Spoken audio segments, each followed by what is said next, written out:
Understanding the Founders' Constitution means understanding the world that produced the founders themselves. And this is a story that begins in Europe, and specifically in 17th century England.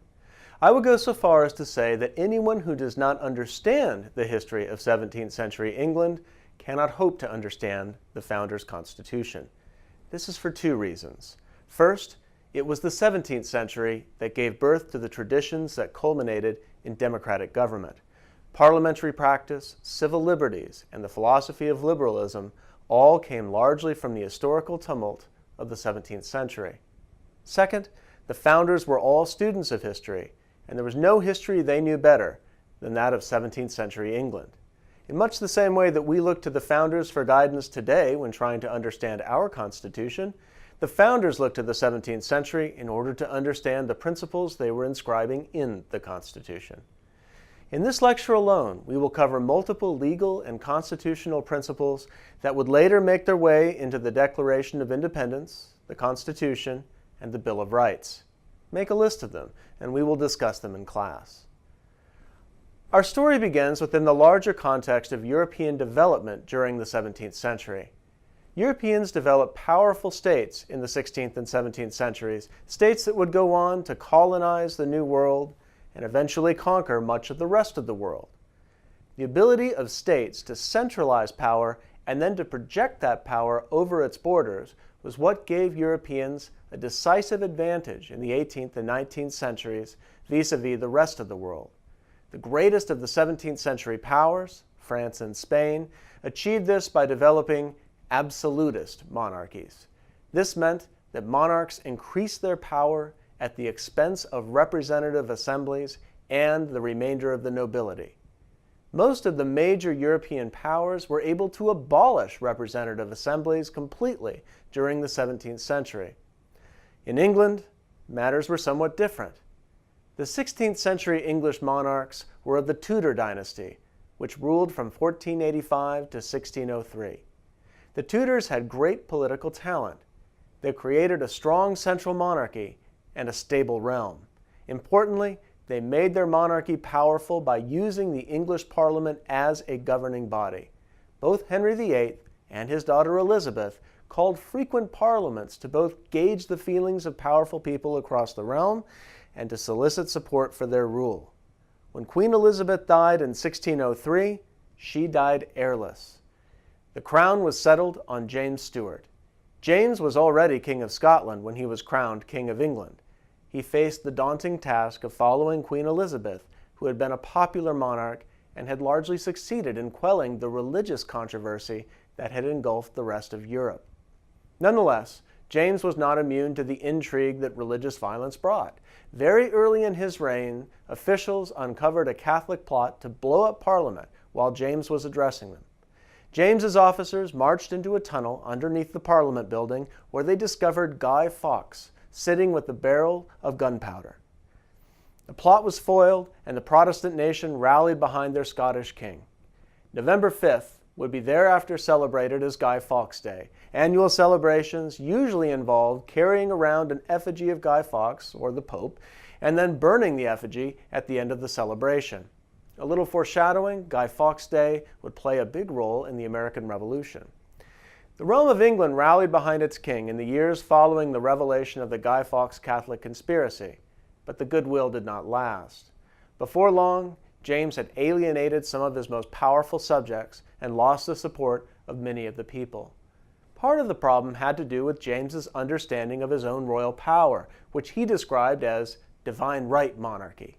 Now, it had long been a part of medieval political theology that God ordained rulers and therefore the king had been appointed by God. But James took this much further. To put it bluntly, James understood kings to be like gods on earth. That is, James argued that not only did God sanction his rule, but that the king's power over his subjects was like that of God's power. In a word, he was incontrovertible. This notion of divine right monarchy ran squarely into the English Constitution, which limited the king's power in several crucial ways. First, it required Parliament's consent to legislate. Recall that Parliament is King, Lords, and Commons. Second, it required all actions of the king to be sanctified by the traditions of the common law. As such, law was the king's word and incontrovertible. But it did not follow that the king's word was law, and this was a critical distinction. James was also contemptuous of those Protestants who wanted to purify the Anglican Church. Elizabeth had succeeded in placating the religious reformers by making piecemeal changes and adopting a Protestant liturgy. Puritans, as the reformers were called, were hopeful with James' accession that he would receive a favorable audience, but they found James wanting in this arena. The more radical of the Puritans decided that they could no longer take communion with Anglicans, and they separated. It was not safe for the separatists to stay in England. Although Elizabeth had not actively sought a religious test of conscience, she had required that all of the English be at least nominally members of the Anglican Church. Many of the separatists departed England. Some of these pilgrims moved first to the Netherlands and then ultimately to the New World. We'll turn to them later. But what you should understand here is that religious tensions were left unresolved during James's reign. James's finances were also a mess. The Tudor monarchs had been wealthy, but only because they seized all of the monasteries of the Catholic Church and sold them off. As anyone knows, selling off assets is not the path to a long-term income stream. James's son Charles inherited his problems. He also faced a diplomatic crisis upon his succession. Europe erupted into warfare in 1618 in what became known as the 30 Years' War. It was the last of the religious wars that had commenced with the Protestant Reformation of a century earlier. Many in England felt that this was the last battle, the end of days, and felt compelled to get involved. Charles certainly did. But wars are expensive, and so when Charles assumed the throne, he began searching for revenue. The most expedient solution was to tax the people, but ever since the 14th century, the English king had conceded that the only body with the authority to raise taxes was Parliament. Certainly the Tudor monarchs of the 16th century had called many parliaments for just this purpose, and the Tudor parliaments had always granted taxes when asked. So Charles called a parliament in 1626. But, as Charles was about to learn, this was not his daddy's parliament. The men who showed up were disgruntled about Stuart policies and most concerned about the men Charles had chosen to advise him. So, before Parliament granted the king tax revenue, it presented Parliament with a bill of impeachment against the Duke of Buckingham. Charles was furious. He ordered that Sir John Eliot, a member of Parliament leading the attack on Buckingham, be jailed. And he dissolved the Parliament. But he still needed money. He asked his Privy Council to find the money necessary to fund his foreign adventures. They recommended imposing a forced loan at the rate of 5 subsidies. The rate of 5 subsidies part just means that it was equal to 5 subsidies that would have been granted by Parliament. A subsidy was a fixed amount that each taxpayer would owe. The forced loan part meant that it was an emergency loan granted to the king. But unlike traditional loans, kings never paid back money gathered under a forced loan. The forced loan was itself an ancient form of revenue collecting, but it was for emergencies. It was usually called a benevolence. And however much an emergency Charles believed he had, no king had ever ordered a forced loan after dissolving Parliament. On the other hand, parliaments had never delayed the passage of taxes while it considered impeachment bills either. The times they were a-changin'. Charles ordered collection of the forced loan. Although people grumbled, there was little resistance at first. Many Protestants were happy to pay the tax, believing that it was their duty to provide the king with money to fight Catholics in Europe. But the longer collection went on, the more resistance it garnered. Ultimately, 70 people were jailed for refusing to pay the forced loan. They were jailed on the special command of the king. 5 of them sued out a writ of habeas corpus, and this became the 5 Knights case. The writ of habeas corpus tested detention for its adherence to procedure. During the reign of the Tudors, several attempts by the king's counselors to jail their enemies were rebuffed by the common law courts, whose judges began to suggest that detention had to adhere to common law procedure in order to be valid. That bears repeating. Since the 16th century, common law judges had begun insisting that the king's officers could only jail people according to accepted legal procedure. The 5 Knights case did not end well for anyone. The king's bench refused to release the 5 knights or anyone jailed by special order of the king. The court essentially said that if the king ordered detention for reason of state, then the courts had to accept this stated reason. This was bad news for the Five Knights, but it did not stop similar protests. The tax could not be collected. Charles had to relent, and so he reluctantly called Parliament back into session in 1628. The first session of the 1628 Parliament went very well. The Commons immediately voted 5 subsidies to the king, leading Charles to rejoice and promise to call parliaments frequently. But despite voting for these taxes in principle, the taxes were not yet in an actual bill, and before Parliament would present Charles the bill, Parliament wanted him to affirm their rights.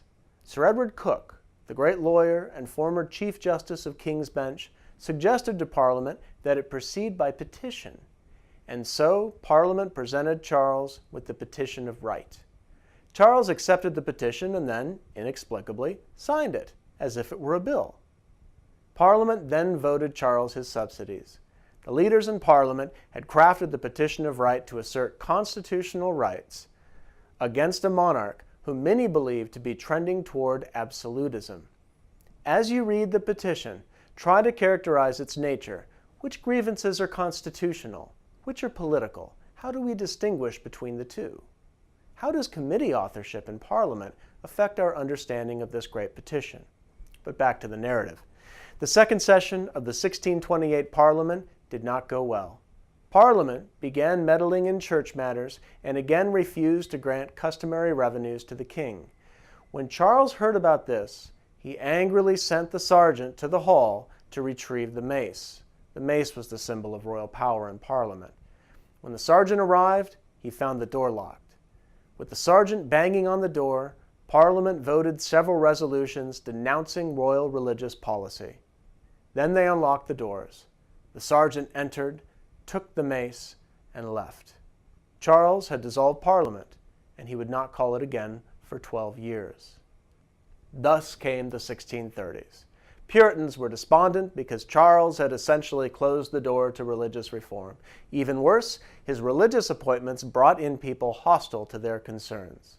Throw in that Charles had a Catholic wife who was likely exercising a good deal of influence over their children, and things looked bleak indeed. What was worse, the new Archbishop of Canterbury resurrected the High Commission, which began instituting something like a religious test aimed at ferreting out Puritans with separatist leanings. This was part of a great increase in the business of the prerogative courts, both High Commission and Star Chamber, to enforce the king's program. So no wonder that 10,000 Puritans would flee to the New World during those dark days. But if governing without Parliament meant turning more and more to the prerogative courts, those courts could not solve the problem of money, and the king needed money badly. He turned to his Privy Council, which maximized every bit of revenue that he had. Of course, he could not pass new taxes. He was aware that only Parliament could do so. So Privy Council resurrected obsolete feudal fees and fines, and they used old taxes in creative ways. For instance, ship money used to be collected from time to pay for the Navy. In 1637, Charles ordered a collection, although it was clear the money was going into the general coffers. John Hampden brought suit against the Crown in the name of property holders. Hampden lived in a landlocked county, which had been traditionally exempt from ship money. His lawyers argued that the king could not defend this tax on temporary emergency grounds. He had to go to Parliament. Charles's government won the case again, but now judges were openly ruminating about the limits of the royal prerogative. They ruled 7-5 in Charles's favor, but the damage was already done and the tax once again proved impossible to collect. Charles was going to have to look elsewhere for money, and he needed money. Charles spent lavishly collecting art and building a new palace, all in the absolutist style. And it didn't help that the Scots invaded and occupied Newcastle in 1640. Things were definitely bad. It would take several lectures to go through all of the amazing events of the 1640s, so you will have to settle for a very brief recapitulation of what happened. Charles called Parliament, which refused to deal with the national emergency until its demands were met. Among the important concessions Charles made were the abolition of the Court of High Commission and the Court of Star Chamber. These prerogative courts were assailed as violating the constitutional right of trial by jury. Back in 1637, the Puritan pamphleteer John Lilburne had turned himself into something of a folk hero by refusing to swear before Star Chamber judges on the notion that he had a right not to incriminate himself. So the abolition of the court spoke not only to the right of trial by jury, but also a right against self-incrimination. The king bent to these demands, but he retaliated by calling for the arrest of several members of Parliament. Word got to them that the king's men were coming, and they fled Westminster. The king dissolved Parliament again, but this time Parliament did not disband. Instead, it raised an army. A civil war followed. The king won some battles, Parliament won some battles. Ultimately, Parliament controlled the purse as well as London, and this proved invaluable. Parliamentary forces won. Then parliamentary leaders took the extraordinary step of trying King Charles for treason. This had never been attempted before. King Charles refused to answer the charges before the High Court of Parliament. He repeatedly asserted that he knew of no authority that could call the king to account. So Charles was found guilty and his head cut off on the steps of the palace he had been building in 1649. For the next 12 years, England was ruled by Parliament, a Lord Protector, and an army. It proved an unsuccessful experiment, although historians are still divided as to the reasons why. Ultimately, Charles's son, Charles, was offered the crown if he would return. Charles agreed, and a restoration settlement was made. The king was brought back, but he demanded that his reign be dated from 1649, from the exact day his father had been executed. Parliament agreed and also consigned the entire period of time between Charles I's execution and Charles II's accession to oblivion. This was known as the Oblivion Act. It was a new law, and it foreshadowed Parliament's power. Importantly, the prerogative courts of Star Chamber and High Commission were not re-established. And finally, a set of religiously repressive laws were passed in the 1660s, known collectively as the Clarendon Code. These laws prevented nonconformist Protestants and Catholics from holding office in government or in any corporation, or from holding religious meetings. It also prevented nonconformists and Catholics from living within 5 miles of any town if they had used to preach in it.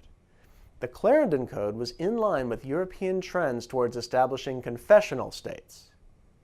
Religious warfare had raged intermittently ever since Martin Luther had inaugurated the Protestant Reformation in 1517. The culmination was that bloody 30 Years' War, which had begun in 1618 and was concluded with the Peace of Westphalia in 1648.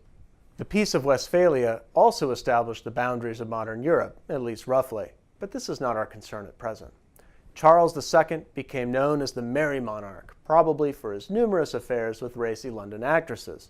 But his reign consisted of the skillful and sometimes not so skillful handling of a series of political crises. Parliament never voted him enough money, leading Charles to conclude a secret agreement with Louis XIV of France that established a secret purse for him in exchange for his promise to come out of the closet as a Catholic and promote toleration of Catholics in Protestant England. He attempted to do this in 1672 when he issued a Declaration of Indulgence which suspended all penal legislation that punished Catholics and dissenters. Parliament reacted strongly, petitioning the king to repeal the declaration in 1673. Parliament's petition made clear that its members regarded the king's actions as unconstitutional. Only a parliamentary statute could suspend statutes, argued the petition. Charles relented, rescinded the Declaration of Indulgence, and accepted a new Test Act in 1673. The new Test Act established a religious test for anybody who wished to hold office or serve in the military. But Charles did not relent in all cases. Having no legitimate heir himself, the next in line for the throne was Charles's younger brother James, who was openly Catholic. This was unacceptable to the English Protestant establishment, and they repeatedly attempted to exclude James from the succession. In 1681, Charles dissolved Parliament rather than sign a bill that would have excluded his brother from the succession. In 1685, Charles II, the Merry Monarch, died. He converted to Catholicism on his deathbed, took the sacraments, and then passed away. His brother, the openly Catholic James II, was named the heir. Some disaffected Protestants rallied around James Scott, the Duke of Monmouth, one of Charles's illegitimate sons, who claimed the throne. The rebellion that Monmouth led was surprisingly inept and barely got off the ground before it was put down. James dispatched his loyal judge George Jeffreys to Somerset to conduct treason trials of those who had participated. Judge Jeffreys proved an angel of death, bullying witnesses, lecturing jurors, and seemingly taking delight in describing how executions would be carried out. There was no mercy given. 300 of Monmouth's followers were executed. The blood was said to run ankle deep at Jeffreys' court, which took on the name the Bloody Assizes. The Duke of Monmouth failed, largely because the powerful landowners of England were not with him. The nobility felt willing to wait out James, who was old and had no heir himself. A Protestant was next in line for the succession anyway. Meanwhile, however, James took the steps that his older brother would not as king. He openly practiced Catholicism. He dispensed with the Test Act in individual cases in order to allow his Catholic friends to serve in the military and to hold civil offices. So far, this fell within the orbit of accepted constitutional practice, although controversial. James then suspended the enforcement of penal laws against Catholics. To suspend the penal laws by royal fiat amounted to an attack on Parliament's lawmaking authority. Members of Parliament complained. James responded by suspending Parliament in November of 1686 and dissolving them formally in 1687, never to meet again under James II. James then doubled down on his policy. In April of 1687, James issued a broad declaration of indulgence that suspended the penal laws for Catholics and dissenting Protestants outright. Regarding the Test Act, the declaration said that the religious test should not be given. A test case was arranged involving Colonel Sir Edward Hales, a Catholic who had been given a dispensation by King James to hold his commission. He was duly convicted in the assizes, and his plea of dispensation was appealed to the King's Bench in the case of Godden v. Hales. The Chief Justice ruled that the dispensing power was an indisputable part of the prerogative because 1. The kings of England are sovereign princes, 2. The laws of England are the king's laws, 3. It was an inseparable prerogative in the kings of England to dispense with penal laws in particular cases, 4. The king was the sole judge of the reasons for the dispensing of the laws, and 5. This was an ancient power belonging to the king, not a power that came from the people. Fresh off of this court victory, James reissued the Declaration of Indulgence and ordered that it be read in every pulpit. Yet he still encountered resistance. The Archbishop of Canterbury, the top religious authority in all of England, and 6 other bishops petitioned the king to rescind the declaration. They claimed that the declaration stood in opposition to Parliament's declaration that the suspending power was not part of the prerogative. Although the petition was sent privately from the bishops to the king, someone got a hold of it and, anticipating a kind of WikiLeaks situation, published the petition and posted it all over London. King James was furious. He ordered the arrest of the 7 bishops on charges of seditious libel. Seditious libel was the crime of publishing anything that brought the government into disrepute. It did not matter if what one published was true or not. What mattered was only that it was published and it did criticize the government. From that perspective, the case against the bishops was very strong. They had petitioned the king, and they did not deny being the authors of that petition. They did deny, however, that they had published the petition, and this fact was difficult for the king's officers to prove. So they rigged the jury. Nonetheless, the trial was a disaster. The judges openly ruminated about whether the petition was seditious libel. They ultimately ruminated about whether the dispensing power was in the king's prerogative. In the end, the jury returned a verdict of not guilty, and church bells rang throughout London in triumph. The king was humiliated. In April of 1688, a baby boy was born to the Queen. The king rejoiced, Protestants not so much. Stories abounded that the child had been born stillborn, and that the nurse switched it with a live baby in the bedpan. But this 17th century birther conspiracy did not convince many. Nonetheless, a number of notable subjects invited William of Orange, next in line for the succession, to come to England and investigate the circumstances of the birth of the child. And come he did, with an army. James fled, disguised as a Kent fisherman. His last unofficial act was throwing the Great Seal into the Thames. Meanwhile, the English were uncertain what to do next. No parliament was sitting, and so one came together without the king's writ. The debate about how to overcome the crisis went on for a long time. Ultimately, they offered the crown to William and Mary, but issued a declaration of rights that the new joint monarchs agreed to as a condition of the settlement. This bloodless revolution, also known as the Glorious Revolution, was the constitutional settlement of the 17th century, and it was celebrated by the British in North America for centuries.